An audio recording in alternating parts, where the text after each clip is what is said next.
मंडळी नमस्कार. मी प्रशांत फाटक. आज वैशाख कृष्ण द्वादशी शके 1946 सादर करत आहोत ठाणे वार्ता. पाहूयात काही ठळक घडामोडी. ठाणे लोकसभा मतदारसंघात आज मतमोजणीची रंगीत तालीम संपन्न. येत्या 48 तासात मान्सून महाराष्ट्रात धडकणार आणि ठाण्यामध्ये आज काही ठिकाणी पावसाची हजेरी. या आणि इतर घडामोडी विस्तृतपणे पण काही क्षणातच. आमच्या फेसबुक पेज तसंच यूट्यूब चॅनेल आणि संकेतस्थळाला सबस्क्राईब करायला विसरू नका. आपण पाहत आहात श्री स्थानक वाहिनी, ठाणे जिल्ह्याचं मुख्य व्यासपीठ. ठाणे वार्ता पहा श्री स्थानक वाहिनीवर. आता सकाळी 9:15 पासून रात्री 9:15 पर्यंत ठाणे वार्ता, ठाण्यातील पहिलं दृकश्राव्य माध्यम. ठाणे वार्ता आणि श्री स्थानक वाहिनीचं लाईव्ह स्ट्रीमिंग ठाणेवार्ता.com वरील लाईव्ह स्ट्रीमवर क्लिक करा आणि अगदी मोबाईलवरही ठाणे वार्ता श्री स्थानक वाहिनीचा आनंद लुटा. यासाठी आमचं ॲप डाउनलोड करा. ठाणे वार्ता पहा श्री स्थानक वाहिनीवर. आता सकाळी 9:15 पासून रात्री 9:15 पर्यंत ठाणे वार्ता, ठाण्यातील पहिलं दृकश्राव्य माध्यम. आपण पाहत आहात श्री स्थानक वाहिनी, ठाणे जिल्ह्याचं मुख्य व्यासपीठ. मान्सूनने केरळमधला मुक्काम हलवला असून येत्या 48 तासात मान्सून महाराष्ट्रात धडकणार आहे. मान्सूनने आपला मुक्काम हलवला असून कर्नाटक, तमिळनाडू आणि आंध्र प्रदेशात मान्सून दाखल झाला आहे. त्यामुळे पश्चिमी वाऱ्यांनी वेग घेतला आहे. मान्सूनला महाराष्ट्रात येण्याकरता पोषक वातावरण तयार झाले आहे. त्यामुळे येत्या 48 ते 72 तासात मान्सून महाराष्ट्रात दाखल होऊ शकतो असा अंदाज भारतीय हवामान खात्याने वर्तवला आहे. या पार्श्वभूमीवर आजपासून पुढील 3 दिवस तुफान पावसाचा इशारा देण्यात आला आहे. सध्या अरबी समुद्रातनं राज्याकडे येणाऱ्या बाष्पयुक्त वाऱ्यांचा वेग वाढला आहे. त्यामुळे आजपासून कोकण, मध्य महाराष्ट्र, मराठवाडा आणि विदर्भातल्या काही जिल्ह्यांमध्ये विजांच्या कडकडाटांसह मुसळधार पाऊस कोसळण्याची शक्यता आहे. हा पाऊस 5 जूनपर्यंत सुरू राहील असंही सांगण्यात आलं आहे. भारतीय हवामान खात्याने दिलेल्या माहितीनुसार पुणे जिल्ह्यातल्या तापमानात घट झाली असून पूर्व मोसमी पावसासाठी पोषक वातावरण तयार झालं आहे. त्यामुळे आजपासून पुढील 2 ते 3 दिवस पुण्यात वादळी वाऱ्यांसह पावसाच्या सरी कोसळतील. पुण्यासोबतच अहमदनगर, कोल्हापूर, सातारा, सांगली, सोलापूर या जिल्ह्यातही पावसाची शक्यता वर्तवण्यात आली आहे. यंदा मुंबईत पावसाचं आगमन वेळेवर होणार असून पावसाचे प्रमाण देखील समाधानकारक असणार आहे. येत्या 6 ते 13 जूनपर्यंत मान्सून पूर्णतः मुंबईत दाखल होण्याचा अंदाज भारतीय हवामान खात्याने वर्तवला आहे. हम दो हमारे 12 या चित्रपटाच्या निर्देशकांना धमकी मिळत आहे. यासाठी मुख्यमंत्र्यांची त्यांनी भेट घेतली आहे. एकनाथ शिंदे मुख्यमंत्री असेपर्यंत महाराष्ट्र सुरक्षित आहे असा विश्वास बॉलिवूडचे अभिनेते अन्नू कपूर यांनी व्यक्त केला आहे. अन्नू कपूर यांनी आज ठाण्यात येऊन मुख्यमंत्री एकनाथ शिंदे यांची भेट घेतली आणि सुरक्षेची मागणी केली आहे. आमच्या महिला कलाकारांना रेप करण्याची धमकी दिली जाते. निर्माता निर्देशक यांचा गळा कापण्याची धमकी दिली जाते. मुख्यमंत्र्यांची भेट घेतली आणि त्यांनी आदेश दिलेत आम्हाला सुरक्षा देण्याचे, अशी माहिती अभिनेता अन्नू कपूर यांनी दिली आहे. चित्रपट बघा नंतर सांगा. 7 तारखेला आमचा चित्रपट रिलीज होणार आहे. मुख्यमंत्री एकनाथ शिंदेंनी पूर्ण सुरक्षेचं आश्वासन दिलं आहे. कुठलीही काळजी न करता चित्रपट रिलीज करण्याचेही आश्वासन दिले असल्याचे अभिनेते अन्नू कपूर यांनी आज सांगितलं. 44 राष्ट्रीय श्रम कायद्यांपैकी 29 श्रम कायदे परत घेण्याची कारस्थानी प्रक्रिया सुरू आहे असं सामाजिक कार्यकर्ता मेधा पाटकर यांनी सांगितलं. कल्याण पश्चिमेतल्या लक्ष्मीनारायण मंदिर सभागृहात श्रमिक जनता संघ या कामगार संघटनेचं प्रशिक्षण शिबिर पार पडलं. या प्रसंगी सामाजिक कार्यकर्ता पाटकर यांनी उपरोक्त विधान केलं आहे. हे शिबिर आज आणि उद्या असे 2 दिवसीय आहे. पाटकर यांनी सांगितलं की आजच्या घडीला कामगारांचा संघर्ष कमजोर केला जात आहे. मालकांना सूट दिली जात आहे. देशात बेरोजगारी वाढली आहे. मेल हॉलमध्ये उतरून स्वच्छता करणाऱ्या सफाई कामगारांचा मृत्यू पश्चात त्यांच्या कुटुंबियांना 10 लाखाची मदत मिळवून देण्याकरता संघटनेने प्रयत्न केला आहे. तसेच सर्वोच्च न्यायालयात कामगारांच्या कुटुंबियांना 30 लाख रुपयांची मदत मिळवून देण्याकरता लढा दिला जात आहे असेही पाटकर यांनी सांगितले आहे. श्रमिक जनता संघ ही संघटना 1966 सालापासून कामगारांच्या न्याय हक्कासाठी लढा देत आहे. महाराष्ट्रात, मध्य प्रदेशात संघ कार्यरत आहेत. टेक्स्टाईल कंपन्यातही संघटना कार्यरत आहे. घर बचाव घर बनाव या आंदोलनातले काही कार्यकर्ते आणि सदस्य आहेत. त्यांना प्रशिक्षण देण्याचा कार्यक्रम आज पार पडला आहे. या कार्यक्रमातून कायद्याचे आणि संविधानाचे प्रशिक्षण देतो. दरवर्षी प्रशिक्षण कार्यक्रम घेतला जातो. श्रमिक जनता संघाचे महासचिव जगदीश खैरालिया यांनी सांगितले की कल्याण डोंबिवली महापालिकेत कंत्राटी सफाई कामगारांची 7 कोटींची थकबाकी मिळवून देण्याकरता संघटना प्रयत्नशील आहे। हा लढा अंतिम टप्प्यात आला असून ही थकबाकीची रक्कम कामगारांना लवकरात लवकर मिळणार आहे। यापुढील घडामोडी एका छोट्याशा ब्रेक नंतर कुठे जाऊ नका, पाहत राहा फक्त ठाणे वार्ता। सर्व नागरिकांना आवाहन करण्यात येत आहे की सध्या डासांमार्फत पसरणाऱ्या डेंग्यू या आजाराचा प्रसार रोखण्यासाठी प्रत्येकाने पुढील प्रमाणे कार्यवाही करावी। डेंग्यू आजार एडिस इजिप्ती हा डास चावल्याने होतो। या डासांची पैदास साचलेल्या किंवा साचवलेल्या स्वच्छ पाण्यामध्ये होते।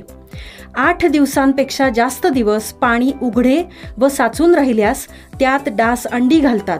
अंड्यांच्या अळ्या तयार होऊन पुढे डास तयार होतात। यासाठी आपल्या घरातील पाणी साठे उदाहरणार्थ बॅरल्स, पिंपे, टाक्या, हौद, रांजणे इत्यादी दर आठवड्याला रिकामे करून घासून पुसून कोरडे करून पुन्हा भरावे। 1 दिवस कोरडा दिवस म्हणून पाळावा। पाणी साठ्यांना घट्ट झाकणे बसवावीत किंवा जुनी साडी, चादर, धोतर यांनी बांधून झाकून ठेवावीत, म्हणजे डास त्यात जाऊन अंडी घालणार नाहीत। घराच्या गच्चीवर, आजूबाजूला, अंगणात कोठेही पाणी साचू देऊ नये। भंगार सामान उघड्यावर टाकू नये, उदाहरणार्थ टायर्स, प्लास्टिक सामान, कुंड्या, टाकाऊ वस्तू इत्यादी। अशा सामानात पावसाचे पाणी साठून त्यात डेंग्यूच्या डासांची पैदास होते। घरातील कूलर्स, फ्रीजच्या पाठीमागील ट्रे हे देखील वेळोवेळी कोरडे करावेत। लक्षात ठेवा, नुसत्या फवारणीने डास घनता कमी होत नाही, तर त्यासाठी डास पैदास ठिकाणे नष्ट करणे ही आपल्या सर्वांची जबाबदारी आहे। कोणताही ताप अंगावर न काढता जवळच्या शासकीय रुग्णालयात मोफत औषधोपचार घ्या। अशा प्रकारे नागरिकांनी सहकार्य केल्यास डेंग्यूचा प्रसार रोखणे सहज शक्य आहे। ब्रेक नंतर आपलं पुन्हा एकदा स्वागत। पुनर्विकासामध्ये फसवणूक झालेल्या कुटुंबियांनी ठाण्यातल्या घंटाळी सहयोग मंदिर हॉल येथे आक्रोश बैठक घेतली। यावेळी त्यांनी आमदार संजय केळकर यांना निमंत्रित केले होते। या बैठकीत फसवणूक झालेल्या सदस्यांनी आपली मते मांडली। आमची घोर फसवणूक जोशी एंटरप्राइजेसच्या विकासकांनी केली आहे। आमची घराची स्वप्ने त्यांनी धुळीस मिळवली आहेत। वर्षभर भाडे पण नाही। 2023ला आम्हाला भाडे दिले, तेही आम्ही सतत तगादे लावल्यामुळे ते आम्हाला मिळाले। आमदार केळकर यांनी पाठबळ दिल्यामुळे आमच्या लढाईला मोठे बळ मिळाले असून आम्ही हा एकत्रित लढा आमदार केळकर यांच्या मार्गदर्शनाखाली देणार असल्याचे या सदस्यांनी सांगितले। यावेळी फसवणूक झालेल्या सदस्यांच्या चेहऱ्यावर एक प्रकारची चीड आणि आक्रोश दिसत होता। यावेळी आमदार केळकर यांनी फसवणूक झालेल्या कुटुंबांसोबत शेवटपर्यंत उभे राहून न्याय देण्याचा प्रयत्न करणार असल्याचे सांगितले। या बैठकीत 16 सोसायट्यांचे जवळजवळ 200 सभासद उपस्थित होते। जोशी एंटरप्राइजेसच्या कळके आणि त्यांच्या भागीदारांनी शेकडो कुटुंबांची जाणून बुजून फसवणूक केली आहे। अनेकांनी आपल्या साठवलेल्या पुंजीमधून घरे घेतली होती, पण या फसवणुकीमुळे ही कुटुंबे आपल्या हक्काच्या घरांपासून वंचित आहेत। पुनर्विकासाच्या नावाखाली कुटुंबांची अशी फसवणूक करणाऱ्या विकासकांची जिथे जिथे कामे सुरू असतील त्यावर टाच आणली पाहिजे। हे जर मोकाट सुटले तर पुनर्विकासाच्या नावाखाली अजून सामान्य कुटुंबियांना त्रास होईल, असे ते म्हणाले। या फसवणूक झालेल्या कुटुंबियांना बरोबर घेऊन त्यांना मुदतीत न्याय मिळावा याकरता मला जे जे म्हणून करावे लागेल ते करेन, असे आमदार केळकर यांनी आज सांगितले। तानसा धरण क्षेत्रातले बोराळेपाडा ते सावरदेवपाडा या भागातल्या मुलांना शाळेत जाये करण्याकरता दिलेली बोट बंद असल्याबाबतच्या बातम्या प्रसारमाध्यमांमध्ये प्रसारित झाल्या होत्या। या गोष्टीची शहापूर एकात्मिक आदिवासी विकास प्रकल्प अधिकारी राजेंद्र कुमार हिवाळे यांनी प्रत्यक्ष स्थळी जाऊन बोट चालू असल्याची खात्री केली। तसेच त्या बोटीतून स्वतः वर्षभर प्रवास करणाऱ्या विद्यार्थ्यांसह प्रवास केला। त्यामुळे या संबंधित झालेल्या बातम्यांमध्ये तथ्य नसल्याचे आढळून आले आहे। शहापूर तालुक्यातल्या बोराळे भागातल्या मुलांना शाळेत जाये करण्याकरता जुन्या बोटीचा वापर होत होता, परंतु या बोटी धोकादायक असल्याने राज्य शासनाने या विद्यार्थ्यांसाठी नवीन यांत्रिक बोट वर्षभरापूर्वी दिली होती। राज्य शासनाने दिलेली यांत्रिक बोट बंद असल्याबाबतच्या बातम्या प्रसारित झाल्यानंतर जिल्हाधिकारी अशोक शिंगारे यांनी तातडीने याची दखल घेऊन शहापूर एकात्मिक आदिवासी विकास प्रकल्प अधिकारी हिवाळे यांना जागेवर जाऊन चौकशी करण्याचे निर्देश दिले होते। त्यानुसार प्रकल्प अधिकारी हिवाळे यांनी प्रत्यक्ष जाऊन पाहणी केली। यावेळी राज्य शासनाने दिलेली यांत्रिक बोट सुरू असल्याचे दिसून आले। तसेच ही बोट सुरू करून त्यातून त्यांनी उपस्थित विद्यार्थ्यांसह फेरीही मारली। सध्या शाळांना सुट्ट्या असल्याने या यांत्रिक बोटी थांबवलेल्या आहेत। शाळा सुरू होताच ही बोट पुन्हा वापरात येऊ शकेल। या पाहणीवेळी या बोटीचा वर्षभर वापर करणारा विद्यार्थी कैलास चिमडा आणि सावरदेवमधील नागरिक प्रदीप हे सुद्धा उपस्थित होते। ही बोट वर्षभर सुरू होती आणि पेट्रोलची कोणतीही अडचण नव्हती। सध्या शाळा बंद असल्याने बोटीचा वापर होत नव्हता, परंतु ही बोट चालू स्थितीत असल्याचे प्रदीप यांनी यावेळी सांगितले। या बोटीशिवाय एकात्मिक आदिवासी विकास प्रकल्प शहापूर यांनी यावर्षी न्यूक्लियस बजेट योजनेतनं आणखी एक नवीन आधुनिक यांत्रिक बोट येथे उपलब्ध करून दिली आहे। त्यामुळे आता दोन्ही बोटी कार्यरत राहणार आहेत। ठाणे लोकसभा मतदारसंघात आज मतमोजणीची रंगीत तालीम निवडणूक निर्णय अधिकारी मनीषा जायभाये यांच्या मार्गदर्शनाखाली संपन्न झाली। ठाणे लोकसभा निवडणुका 20 मे रोजी पार पडल्या असून 4 जून रोजी मतमोजणी होणार आहे। मतमोजणी प्रक्रिया 8 वाजल्यापासून न्यू होरायझन स्कॉलर स्कूल येथे होणार आहे। या सर्व प्रक्रियेसाठी संपूर्ण यंत्रणा सज्ज झाली असल्याची माहिती ठाणे लोकसभा मतदारसंघाच्या निवडणूक निर्णय अधिकारी मनीषा जायभाये यांनी दिली। मतमोजणीसाठी अधिकारी आणि कर्मचारी वर्गाचे प्रशिक्षण शिबिर नुकतेच पार पडले।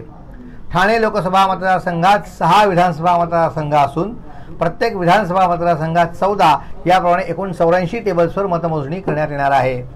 प्रत्येक विधानसभा मतदारसंघ निहाय सहाय्यक निवडणूक निर्णय अधिकारी, एक सुपरवायझर, 2 मतमोजणी सहाय्यक आणि एक सूक्ष्म निरीक्षक असणार आहेत। त्या प्रत्येक टेबलवर एक मतमोजणी सुपरवायझर, एक पर्यवेक्षक, एक मतमोजणी सहाय्यक, एक शिपाई अशी कर्मचाऱ्यांची नेमणूक करण्यात येणार आहे। तसेच स्ट्रॉंग रूममधून EVM मशीन आणण्यासाठी प्रत्येक टेबल निहाय स्वतंत्र शिपायांची नेमणूक करण्यात आली आहे। सर्वप्रथम टपाली मतपत्रिकेची मोजणी होणार असून यासाठी स्वतंत्र 14 टेबलांची व्यवस्था करण्यात आली आहे। मीरा भाईंदर विधानसभा मतदारसंघातल्या मतमोजणीसाठी 33 फेऱ्या, ओवळा माजिवडा विधानसभा मतदारसंघातल्या मतमोजणीकरता 34 फेऱ्या आणि कोपरी पाचपखाडी विधानसभा मतदारसंघातल्या मतमोजणीकरता 24 फेऱ्या, ठाणे विधानसभा मतदारसंघातल्या मतमोजणीकरता 26 फेऱ्या, ऐरोली विधानसभा मतदारसंघातल्या मतमोजणीसाठी 31 फेऱ्या, बेलापूर मतदारसंघातल्या मतमोजणीसाठी एकूण 28 फेऱ्या होणार असल्याची माहिती निवडणूक निर्णय अधिकारी मनीषा जायभाये यांनी दिली। ठाणे लोकसभा मतदारसंघातल्या मतमोजणीकरता एकूण 1000 अधिकारी कर्मचारी यांची नियुक्ती करण्यात आली आहे। एकूण 650 पोलीस अधिकारी कर्मचारी यांच्या संपूर्ण बंदोबस्तात ही मतमोजणी होणार असल्याचे निवडणूक निर्णय अधिकारी मनीषा जायभाये यांनी नमूद केले। आपण पाहत आहात श्री स्थानक वाहिनी, ठाणे जिल्ह्याचं मुख्य व्यासपीठ। ठाणे वार्ता पहा श्री स्थानक वाहिनीवर। आता सकाळी 9:15 पासून रात्री 9:15 पर्यंत ठाणे वार्ता, ठाण्यातील पहिलं दृकश्राव्य माध्यम। ठाणे वार्ता आणि श्री स्थानक वाहिनीचं लाईव्ह स्ट्रीमिंग ठाणेवार्ता.com वरील लाईव्ह स्ट्रीमवर क्लिक करा आणि अगदी मोबाईलवरही ठाणे वार्ता श्री स्थानक वाहिनीचा आनंद लुटा। यासाठी आमचं ॲप डाउनलोड करा। ठाणे वार्ता पहा श्री स्थानक वाहिनीवर।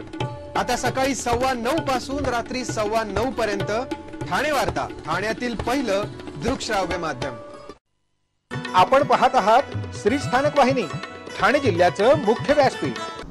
आपण आपले कार्यक्रम अथवा बातम्या आम्हाला ठाणेवार्ता@gmail.com या आमच्या ईमेलवर कळवू शकता। ठळक घडामोडी शेवटी पुन्हा एकदा। ठाणे लोकसभा मतदारसंघात आज मतमोजणीची रंगीत तालीम संपन्न। येत्या 48 तासात मान्सून महाराष्ट्रात धडकणार आणि ठाण्यामध्ये आज काही ठिकाणी पावसाची हजेरी। या होत्या ठाणे वार्ता। आपली एखादी बातमी बघायची राहून गेल्यास आपण आमच्या ठाणेवार्ता.in या संकेतस्थळाला किंवा फेसबुक पेज तसंच YouTube चॅनेलला अवश्य भेट द्या। तर पुन्हा भेटू पुढील बातमीपत्रात फक्त श्री स्थानक वाहिनीवर। धन्यवाद।